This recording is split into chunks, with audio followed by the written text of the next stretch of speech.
버스가 끝나는 곳에는 사람들의 하루가 끝나는 곳이 있습니다. 서울 외곽 버스 종점, 거의 다 쓰러져 가는 정류장 옆에 낡은 간판 하나가 걸려 있습니다. 종점, 분식, 사람들은 그곳을 그냥 이렇게 불렀습니다. 종점, 할머니네. 왔어? 오늘도 고생 많았다. 라면? 아니면 떡라면으로 줄까? 저는 올해 67, 이 분식집을 30년 넘게 지켜온 순이입니다. 남편 먼저 보내고 아들은 19대 집 나가고 남은 건 이 가게 한 칸뿐이었죠. 그래서 늘 생각하며 버텼습니다. 이 나이에 길바닥 신세는 아니고 작지만 내 이름으로 된 가게 한 칸 있어서 얼마나 다행인지. 30년 동안 이 가게는 제 집이었고 식구였고 살아있다는 증명이었습니다. 장판은 몇 번이나 갈았는지 모르겠고 후드는 아무리 닦아도 기름기가 배어있고 가스레인지는 간혹 삐걱거리면서도 라면 끓일 때만 되면 어김없이 불을 올려줬습니다. 겨울바람이 유리문을 때리던 어느 날이었습니다. 밖에는 비가 눈으로 바뀌고 있었죠. 종점이라는 게 다 그렇습니다. 낮에는 소란스럽다가도 밤이 되면 쓸쓸함이 먼저 도착합니다. 늦은 시간 손님들은 거의 빠져나가고 가게 안에는 라면과 떡볶이 김이 자욱했습니다. 테이블마다 하루가 남기고 간 것들이 조용히 앉아 있었습니다. 구겨진 영수증, 다 쓴 물티슈, 다 마시지 않은 국물, 내일 뵐게요 하며 떠난 손님의 체온. 그때 문이 조심스레 열렸습니다. 저기 실례합니다. 죄송한데 혹시 라면 국물만 살 수 있을까요? 순간 제가 무슨 말을 들은 건가 싶었습니다. 라면, 연은 안 끓이고 국물만 달라는 손님은 30년 동안 장사하면서 한 번도 본 적이 없었으니까요. 뭐라고? 면도 안 넣고 국물만? 그게 무슨 소리야, 학생. 문 앞에 서 있는 젊은 남자가 모자를 푹 눌러 쓰고 머쓱하게 웃었습니다. 아, 죄송해요. 제가 지금 현금이 많지 않아서요. 면은 안 끓여 주셔도 되고요. 국물에 밥만 좀 말아 먹어도 될까 해서. 말끝이 점점 작아졌습니다. 배가 고픈 티는 분명했지만 체면이 허락을 안 하는 눈빛이었죠. 주머니, 속을 뒤적이는 손, 손등엔 아직 아이 같기도 한 핏줄이 도드라져 있었습니다. 학생, 괜찮으니까 이리 와서 앉아. 저는 대답도 안 듣고 불부터 켰습니다. 냄비에 라면 2개를 털어넣고 떡볶이 국물도 국자로 한 국자 떠 넣었습니다. 그리고 계란 2알을 탁게 넣었죠. 스프를 반만 넣고 대신 간장을 조금 풀었습니다. 국물이 너무 자극적이면 빈속에 탈이 나거든요. 할머니 진짜 국물만 주셔도 돼요. 저 진짜 괜찮아요. 그냥 주는 대로 먹어, 학생. 여기까지 버스 타고 종점까지 온 사람한텐 라면 한 그릇 그냥 주는 집이야, 여긴. 말은 그렇게 했지만 실은 제게도 그 한 그릇이 쉽지 않다는 걸 제가 제일 잘 알고 있었습니다. 전기세, 가스비, 밀린 월세, 병원에서 걸려온 건강검진 전화. 그래도 배고픈 젊은 사람 앞에 두고 이런저런 타령을 먼저 할 수는 없었습니다. 잠시 뒤 김이 모락모락 나는 라면 그릇이 청년 앞에 놓였습니다. 그리고 옆에 밥 한 공기. 할머님, 저 진짜 돈이 없어요. 밥부터 먹고 얘기하자. 배고픈 사람한테 돈 타령부터 하면 그건 사람이 아니지. 청년은 더 말하지 못하고 젓가락을 들었습니다. 한 입, 두 입, 국물을 들이킨 얼굴에 금세 생기가 돌았습니다. 마치 오래된 기계에 따뜻한 기름을 부어준 것처럼요. 입안에 김이 서릴 때마다 눈꼬리가 조금씩 풀렸습니다. 그날 청년의 이름을 처음 들었습니다. 아, 저는 도연이라고 해요. 25살이고요. 저 앞에서 야간 버스 모는 기사예요. 버스 기사야? 에구, 나이도 어린 게 벌써? 원래는 그냥 별 생각 없이 잠깐 하려고 시작했는데요. 요즘 기사님들 많이 부족하다고 해서 야간만 이렇게 돌고 있어요. 그래, 그러니까 이렇게 밤늦게 들어오는구나. 청년은 쑥스러운 듯 웃었습니다.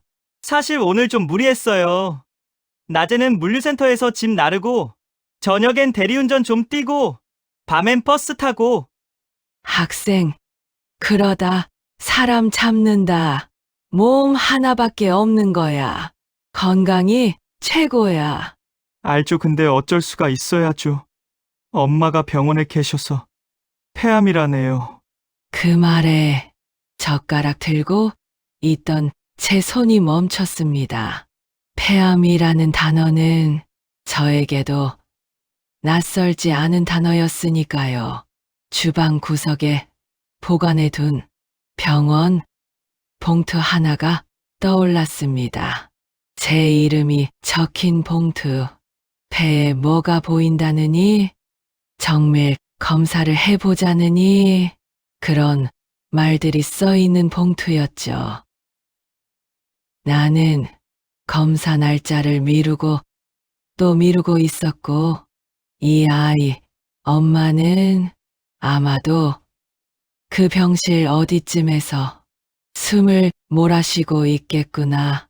그 생각이 그릇 위 김 사이로 슬며시 스며들었습니다.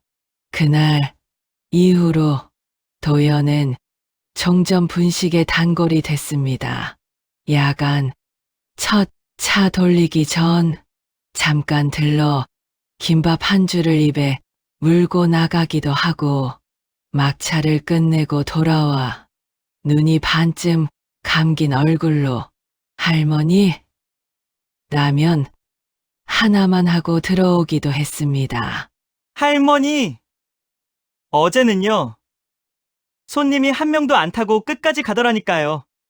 서울 끝까지 혼자서 버스 몰고 가는데 내려서 창밖 보니까 불 켜진 집이 몇 개 안 보여요. 그래, 다들 어디서 뭐 하며 사는지 모르겠다. 그치, 할머니는요? 집 가면 누구 있어요? 아무도 없지. 나는 여기서 사는 거나 마찬가지야. 집이라고 해봐야 반지하 방 한 칸인데. 그때 도연이 잠깐 말이 없었습니다. 버스 창으로 스쳐 지나가던 불빛들이 이 아이 눈에도 비쳤겠지요. 할머니, 저 나중에 진짜 열심히 일해서 엄마 병원비 다 갚고 엄마 모실 집 하나 마련하면 그때 할머니도 놀러 오세요. 집 근처에. 종점은 없겠지만요. 도현아, 임마. 그런 말은 진짜 그렇게 됐을 때 하는 거다. 근데 뭔가 넌 해낼 수 있을 것 같구나. 대신 그렇게 되면 우리 가게 손님한테 라면 하나만 공짜로 줄 수 있겠니? 그날 우리는 둘 다 웃었습니다.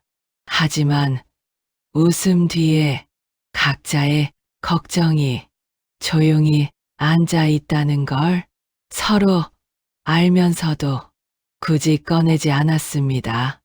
며칠 뒤 눈발이 거세진 밤이었습니다. 버스 종점 옆 길바닥에는 난로 같은 게 하나 피어 있었고 기사들이 돌아가며 손을 쬐고 있었습니다. 가게 안에는 젖은 우비에서 떨어진 물이 바닥에 퍼져 있었습니다. 마지막 주문인 라면을 끓인 후 가스 밸브를 하나씩 잠그려던 찰나였습니다. 할머니 계세요? 헐레벌떡 뛰어 들어오는 발소리가 들렸습니다. 오늘은 안 오길래 쉬는 줄 알았지. 너 근데 얼굴이 왜 그래? 도연의 얼굴은 창백했습니다. 입술이 바들바들 떨리고 있었죠. 죄송해요. 할머니, 이 시간에 이런 부탁 드려도 되는지 모르겠는데 그는 손에 들고 있던 봉투를 내밀었습니다. 엄마 병원비가 지금 당장 좀 모자라대요. 오늘까지 수납을 안 하면 치료를 미뤄야 할 수도 있다고 해서. 봉투 속에는 카드 한 장이 들어 있었습니다. 이거 제 체크카드인데요.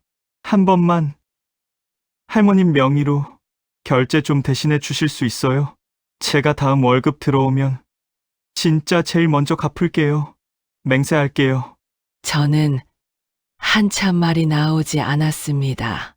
가게, 통장 잔액이 머릿속에 줄줄이 떠올랐습니다.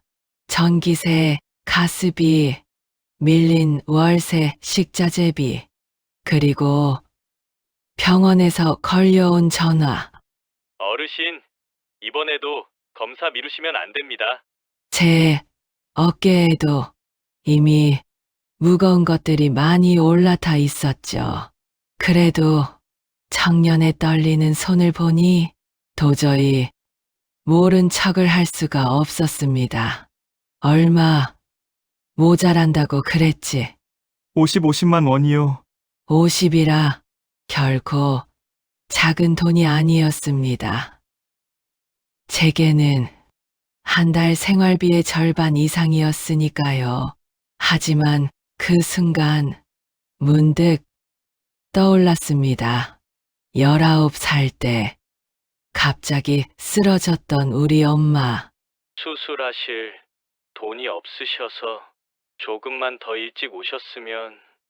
의사가 그러던 목소리와 병원 복도 바닥에 주저앉아 울던 어린 제 모습이, 저는 한숨을 길게 내쉬고 카드를 들었습니다.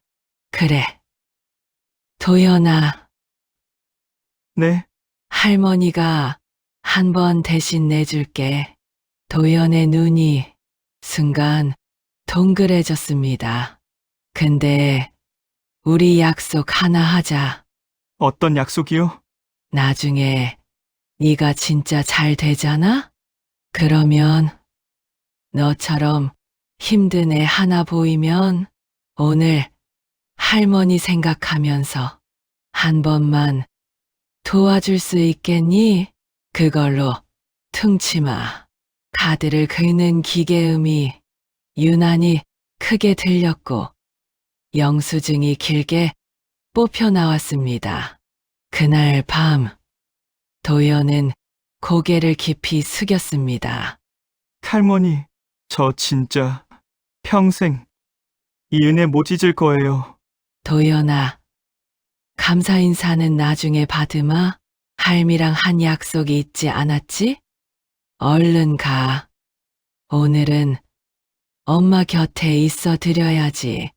그 후로 몇 달 동안 도연이는 틈날 때마다 종점에 있는 가게에 들렀습니다.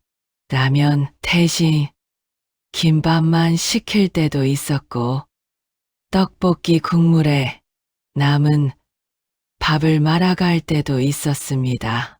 할머니, 엄마가요. 어제는 기침만 계속 하시더니 오늘은 조금 덜 하시더라고요. 의사 선생님이 그러시는데 그래도 아직은 조금 버틸 수 있대요. 그래, 잘 됐다. 그 병이란 게 마음도 같이 버텨야 되는 거야. 너라도 옆에서 붙잡아 줘야지. 할머니는요? 검사 받으러 안 가세요? 말을 잘못 던졌다는 걸 눈치챘는지 도연이가 눈치를 봤습니다. 도연아, 할머니는 더 이상 고장날 곳도 몇 군데 없어. 이제 와서 뭐가 나와도 수선해 놓고 다시 버틸 몸도 아니야. 그래도요. 할머니가 없으면 여기 기사님들 어디 가서 라면 먹어요. 그 말에 괜히 코끝이 시큰해졌습니다. 어느 날은 도연이 종점에 나타나지 않았습니다. 그 다음 날도, 그 다음 주도, 버스 기사들 사이에서도 이야기가 조금씩 돌기 시작했습니다. 그 어린 기사, 도연인가? 걔 요즘 안 보이네. 그러게, 어디 딴 노선으로 빠졌나? 어디가 아픈 건 아니겠지. 저는 괜히 싱크대 앞에서 그 대화들을 들으며 손을 더 분주히 움직였습니다. 밥 잘 먹고 무사해야 할 텐데 그게 다였습니다. 그리고 며칠이 지나지 않아 하얀 봉투 하나가 가게 문틈으로 들어왔습니다. 퇴원 안내서와 입원료 완남 영수증, 발신인은 도연이가 다니던 병원, 보호자, 확인용 우편물입니다. 라는 작은 글자가 적혀 있었습니다. 저는 그 봉투를 한참 가만히 바라보다가 서랍 깊숙이 밀어 넣었습니다. 부러지는 건 젓가락 하나면 충분하니까요. 시간은 눈치도 없이 흘러갔습니다. 코로나가 유행하기 시작했고 홀손님들은 줄고 배달 오토바이가 늘어났습니다. 가게 문을 닫을까 몇 번을 생각했는지 모릅니다. 전화만 걸면 전기세, 가스비, 카드값 모든 게 한꺼번에 해결될 것 같은 착각이 들던 날도 있었습니다.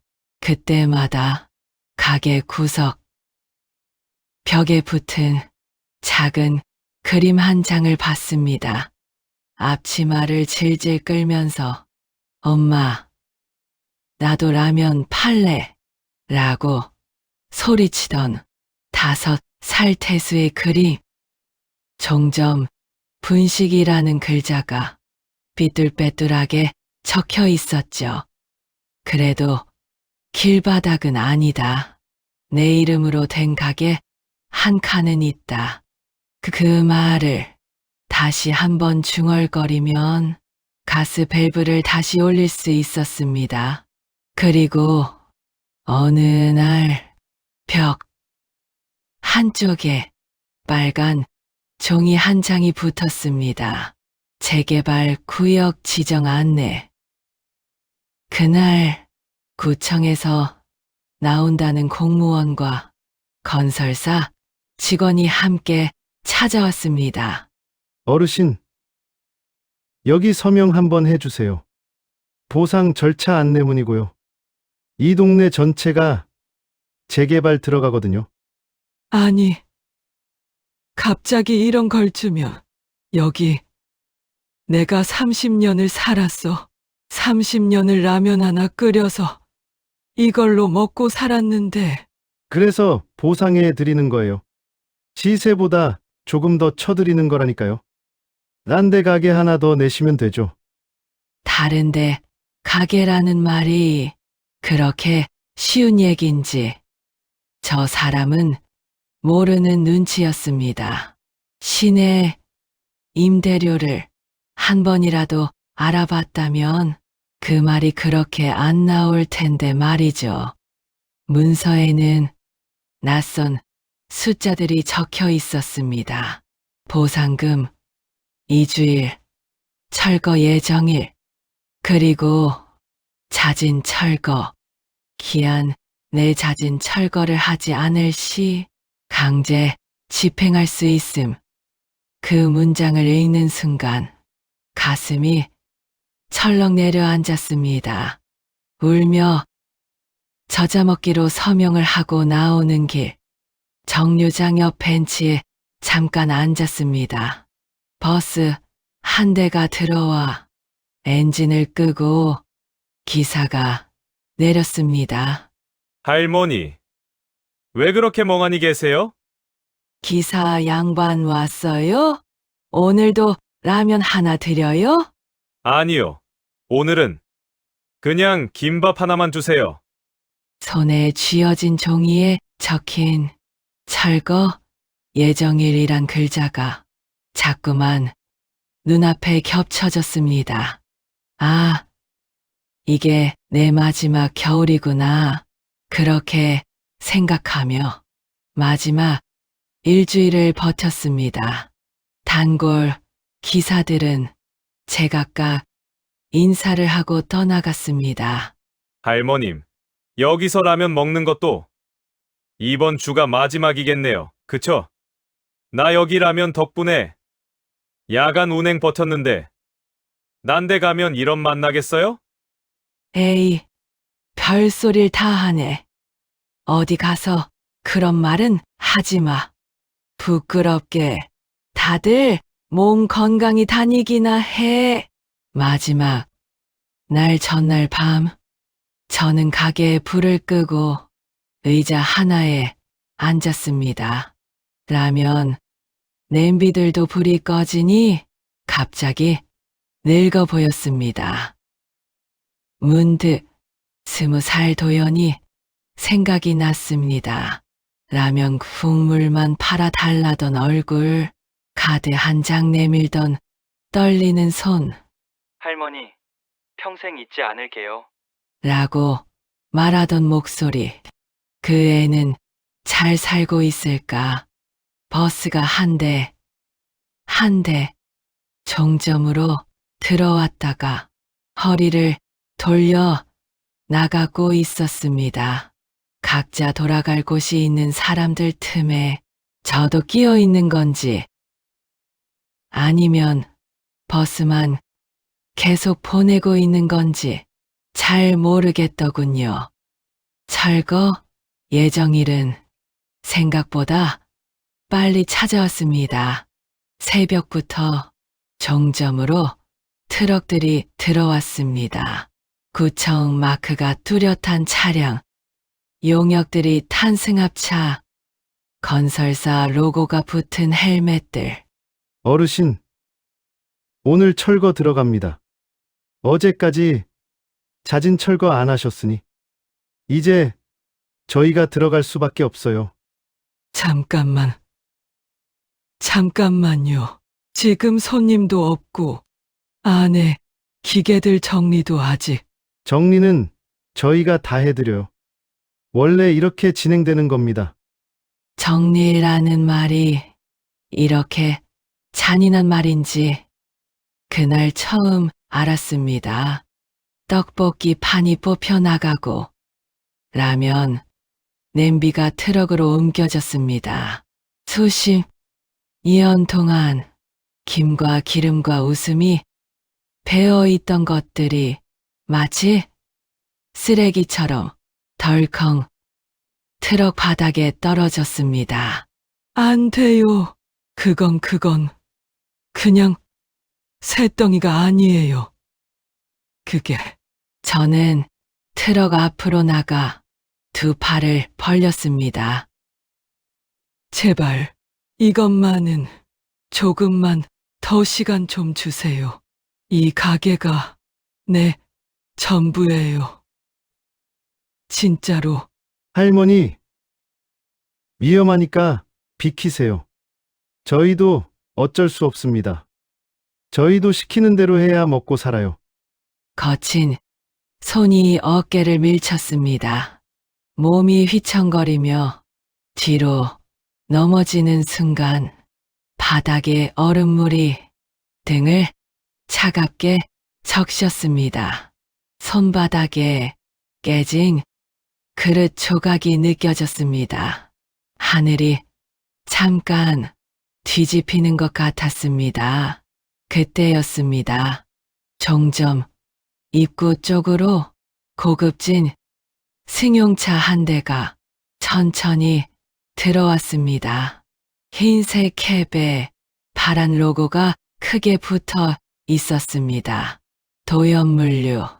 그 승용차에서 한 남자가 급히 내어 철거 현장으로 뛰어왔습니다. 잠깐만요. 여기 작업 잠깐만 멈춰주세요. 노란 조끼를 입은 현장 소장이 짜증 섞인 얼굴로 돌아봤습니다. 예? 누구신데요? 여기 업무 중입니다. 방해하지 마시고요. 이 구역 물류 이주랑 인근 상가 쪽 계약 맡고 있는 김도연이라고 합니다. 저는 바닥에 앉은 채 그 얼굴을 올려다봤습니다. 어느새 각진 턱, 넓어진 어깨에 정장 안에 방풍 조끼까지 갖춰 입은 낯선 남자. 그런데 웃을 때 눈과 주름이 어디서 본 것 같았습니다. 할머니, 그 한마디에 온몸이 굳어졌습니다. 할머님, 20살 청년이 배고픈 얼굴로 국물만 팔아달라던 그 목소리. 도현이니? 제 입에서 저도 모르게 그 이름이 튀어나왔습니다. 할머니, 저예요. 그때 라면, 국물만 팔아달라고 카드 한 번만 긁어달라던 그 도연이요. 눈앞이 흐려졌습니다. 어제 본 사람처럼 선명한 얼굴이 세월을 건너 제 앞에 다시 서 있었습니다.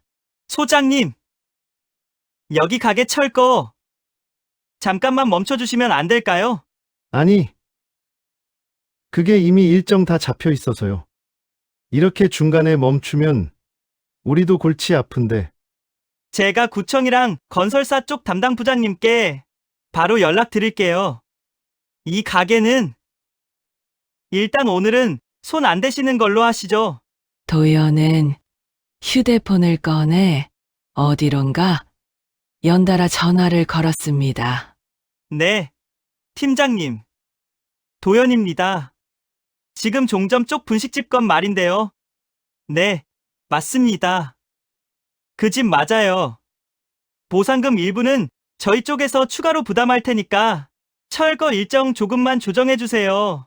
그가 말하는 동안 저는 그의 옆모습을 멍하니 바라보고 있었습니다. 어떻게 이렇게 컸을까? 짧은 통화가 몇 번이고 이어졌습니다. 현장 소장은 황당하다는 표정을 지었다가 잠시 후 어쩔 수 없다는 듯 어깨를 으쓱했습니다. 어르신, 오늘은 여기까지만 할게요. 일단 장비 빼고 나머진 나중에 다시 얘기합시다. 용역들이 트럭에 싣던 짐을 멈추고 후진으로 빠져나갔습니다. 시끄럽던 철거 현장이 순식간에 조용해졌습니다. 남은 건 반쯤 뜯긴 간판 하나와 흙탕물에 젖은 제 몸, 그리고 숨을 헐떡이며 서 있는 도연뿐이었습니다. 할머니, 일어나세요. 따뜻한 손이 제 팔을 붙잡았습니다. 저는 겨우 몸을 일으켰습니다. 도연아, 너 이게 어떻게 된 거냐? 많이 놀랐죠, 할머니. 나도 사실 좀 더 일찍 왔어야 했는데 죄송해요. 그는 어색하게 웃었습니다. 할머니, 이가게. 여기서 그냥 끝내지 맙시다. 끝내지 말라니. 여기 재개발 들어가서 다 밀린다며. 나는 이제 진짜 갈 데도 없는데. 걱정 마세요. 제가 선물 하나 준비해놨어요.